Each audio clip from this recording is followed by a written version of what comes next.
राजेश टैगोर को मैं यहाँ पर हास्य कविताओं के लिए दावत देना चाहता हूँ आपके बीच, बहुत विश्वास के साथ, कि हंसी ने लबों पे थिरकना छोड़ दिया, हंसी ने लबों पे थिरकना छोड़ दिया, ख्वाबों ने पलकों पर आना छोड़ दिया। अब तो हिचकियां भी नहीं आती दोस्तों, क्योंकि आपने मुस्कुराना छोड़ दिया, क्योंकि आपने मुस्कुराना छोड़ दिया। राजेश टैगोर। प्रमिला शर्मा जी हमारे देश के वरिष्ठ गायक हैं, कलाकार, गीतकार, कवित्री हैं। मैं चाहता हूँ जोरदार तालियों से आप स्वागत करें। कार्यक्रम की शुरुआत में किसी महिला का पदार्पण होना बहुत शुभ माना जाता है। बिल्कुल बिल्कुल, क्योंकि मुझे तो अच्छी तरह याद है कि दिल्ली में अभी पिछले दिनों की जो घटना घटी, उस पर दिल्ली के कुत्ते ने अपने प्रेमिका कुतिया से कहा कि तुम शाम को मुझसे मिलने के लिए नहीं आई। तो उस कुतिया ने कहा कि तुम्हें मालूम नहीं कि देश की राजधानी शाम को कितनी अनसेफ हो जाती है। राजेश टैगोर। बहुत बहुत धन्यवाद। सभी श्रुतिजनों को प्रणाम करता हूं, मंच को प्रणाम करता हूं। साथियों, दिल और दर्द का कुछ अजीब सा रिश्ता है। आप और हम दिल से जुड़े हैं कि दिल और दर्द का कुछ अजीब सा रिश्ता है। जख्म भी होते हैं और खून भी रिश्ता है।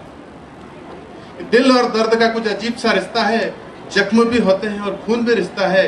सदियों से दुश्मन जमाना रहा है इस दिल का, फिर भी दिल धड़कता है आहिस्ता आहिस्ता आहिस्ता। और भाई साहब ने हास्य की बात करी, और हास्य ढूंढने के लिए हमें कहीं बहुत दूर जाना नहीं पड़ता है। कि एक दिन अखबार में था एक समाचार के कवि पागल हो गया।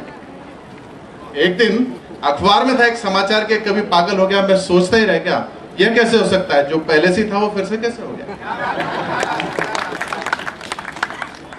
और जब हम लोग बाजार जाते हैं, बाजार आप भी जाते हैं, बाजार हम भी जाते हैं, और बाजार में हम क्या नजारा देखते हैं वो आपको एक छोटा सा दृश्य प्रस्तुत करता हूं।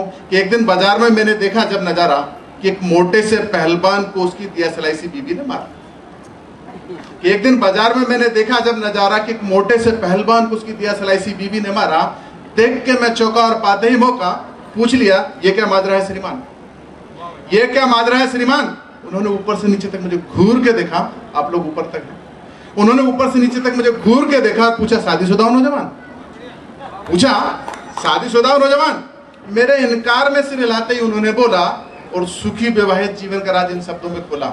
नवी मुंबई वालों को फ्री फोकट देता हूं, यदि डॉक्टर और वकील होता तो फीस ले लेता। कि सुखी विवाहित जीवन का राज इन शब्दों में खोला कि जब पति पत्नी को मारते अत्याचार होता है, जब पति पत्नी को मारते अत्याचार होता है, और पत्नी पति को मारते प्यार होता है। यदि आप सुखी रहना चाहते हो, प्यार को बर्दाश्त कीजिए। मंच पे हमारे बहुत सारे साथी हैं जो सुखी हैं, उनमें से एक मैं भी हूं।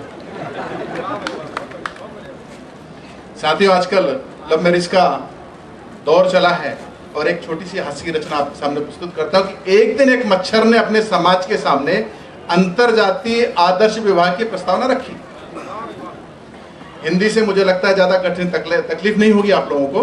कि एक दिन एक मच्छर ने अपने समाज के सामने अंतरजातीय आदर्श विवाह की प्रस्तावना रखी।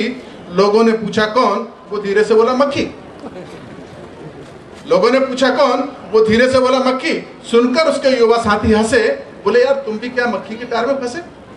कोई मच्छरनी नहीं मिलती? बोले मच्छरनी मिलती तो है, मगर कुनैन की कड़वी गोली और मलेरिया से डरता हूं। कुनैन मतलब क्लोरोक्विन। कि कुनैन की कड़वी गोली और मलेरिया से डरता हूं, इसीलिए किसी मच्छरनी से प्यार नहीं करता हूं। समाज के लोगों ने बहुत समझाया, पर उसके समझ में कुछ नहीं आया। अक्सर प्रेम में ऐसा होता है कि समाज के लोगों ने बहुत समझाया, उसके समझ में कुछ नहीं आया। समाज के विरोध के बावजूद भी उसने शादी कर डाली, और मैरिज एनिवर्सरी पर अपने दोस्तों को दावत दे डाली। मैरिज एनिवर्सरी पर अपने दोस्तों को दावत दे डाली, और दोस्तों को अपने सुखी जीवन का राज बताने लगा। कि रात में मैं काम पे जाता हूं और दिन में मेरी रानी काम पे जाती है। रात में मैं काम पे जाता हूं, दिन में मेरी रानी काम पे जाती है, और इसी तरह हमारी जीवन की गाड़ी राजधानी की स्पीड से दौड़ी चली जाती है। लोगों ने पूछा, वो तो ठीक है, पर ये बताओ मिठाई कब खिला रहे हो? अक्सर हम पूछते हैं। लोगों ने पूछा, वो तो ठीक है, ये बताओ मिठाई कब खिला रहे हो? सुनकर मच्छर उदास हो गया और बोले, दोस्तों ये ना पूछो, ये सोच सोच के मेरी आंख भर आती है। वैसे तो सब ठीक है, मगर क्या करूं, मेरी रानी रोज ओडोमास लगाती है, रोज ओडोमास। एक छोटी सी हास्य की रचना और आपके सामने प्रस्तुत करता हूँ। बाजार आप भी जाते हैं, बाजार हम भी जाते हैं, और बाजार में एक आदमी से हमारा अक्सर मुकाबला होता है और हम उसकी नजरें बचा के छूटना चाहते हैं, वो होता है भिखारी। मैंने एक भिखारी को देखा और किस तरह का तर्क हुआ वो आपके सामने प्रस्तुत करता हूँ कि एक दिन बाजार में मैंने देखा जब भिखारी, उसकी आंखों में थी गजब की लाचारी। उसने जो ही देखा मेरी तरफ, उसकी आंखों में आ गई चमक। बोला, बाबूजी कुछ दया धर्म दिखाओगे तो मैं आपके बारे में सोचूंगा। भिखारी का स्टैंडर्ड देखिए कि बाबूजी कुछ दया धर्म दिखाओगे तो मैं आपके बारे में सोचूंगा, यदि बिना दिए चले जाओगे तो भी नहीं रोकूंगा, यदि बिना दिए चले जाओगे तो भी नहीं रोकूंगा, क्योंकि आप जो यहाँ मुझे देने वाले हैं ये तो आपका फर्ज है, क्योंकि आप मुझे यहाँ जो देने वाले हैं वो तो आपका फर्ज है। जो आप मुझे देने वाले हैं वो आपके पिछले जन्म का कर्ज है, जो मुझे देने वाले हैं वो आपके पिछले जन्म का कर्ज है। यदि इस जन्म में दोगे तो ठीक, वरना अगले जन्म में दुगना हो जाएगा। यदि इस जन्म में दोगे तो ठीक, वरना अगले जन्म में दुगना हो जाएगा, और ज्यादा दोगे तो कर्ज मुझ पर चढ़ जाएगा। ये कैसे लौटाऊं, ये अगले जन्म में सोचा जाएगा। मैंने कहा, भैया तू भाषणबाजी कर रहा, क्यों नहीं बन जाता नेता? देखिए क्या परिस्थिति है देश की कि एक नेताजी वो हुआ करते थे और आज के नेता यदि किसी को नेता शब्द कहते तो गाली लगती है।